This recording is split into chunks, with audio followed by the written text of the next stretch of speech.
Bonjour mon ami, je veux vous parler de la voiture Opel Astra. Bien que l'Opel Astra K produite depuis 2015 soit un modèle complètement nouveau par rapport à la génération marquée de la lettre J, le changement ne sera pas un grand choc. La voiture est plus légère et plus dynamique, elle est également plus agréable à conduire et offre un peu plus d'espace, mais en général, beaucoup de choses sont très similaires. C'est comme acheter un iPhone de 2 générations plus récent, doté de quelques nouvelles fonctionnalités, mais vous n'avez pas besoin de réapprendre à l'utiliser et vous pouvez pratiquement tout transférer de l'ancien. La voiture n'est pas la voiture compacte la plus spacieuse ni la mieux conçue, mais elle offre ce que l'on attend de cette catégorie. Le cockpit simple est facile à naviguer et les sièges aux spécifications plus élevées sont très confortables.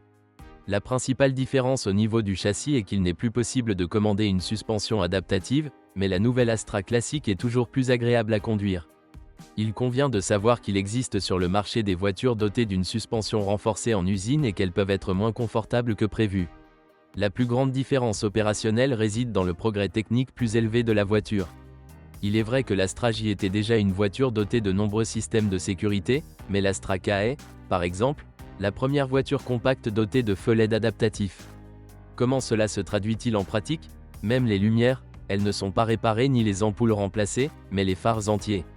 En cas de collision ou de remplacement du pare-brise derrière lequel se trouve la caméra, vous devrez payer davantage. Des étalonnages du système sont également requis. L'expansion de l'électronique entraîne parfois des problèmes mineurs, tels que le blocage du multimédia ou la stupidité des systèmes de sécurité. Il y a également des erreurs sur le tableau de bord, qui sont corrigées en téléchargeant un nouveau programme au centre de service agréé. La durabilité de la suspension est moyenne, parfois elle claque, mais il n'y a pas de quoi s'inquiéter. Il n'y a plus aucun souci concernant les transmissions manuelles, qui ne posent actuellement pas de problème aux utilisateurs comme dans les anciennes voitures Opel. Il existe un grand nombre de moteurs parmi lesquels choisir, et seuls quelques-uns d'entre eux peuvent être considérés comme fiables. Pour ceux qui ne sont pas trop exigeants, je recommande le bloc essence 1.4 de 100 chevaux. Vous pouvez y installer du GPL.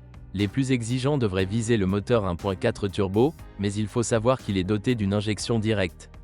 C'est dynamique et assez économique. Il y a des problèmes avec le pilote. Les diesels sont plus risqués. Ils sont appréciés des utilisateurs, mais malheureusement pour cette marque ils sont assez coûteux à réparer. De plus, ils ont divers problèmes de contrôle, de capteurs, de fluctuations de régime et de démarrage. Leur chaîne de distribution doit parfois être remplacée plus tôt. Tous les moteurs de l'Astra K ont une chaîne. Si vous appréciez la dynamique et ne vous souciez pas des coûts, le moteur diesel biturbo mérite d'être recommandé.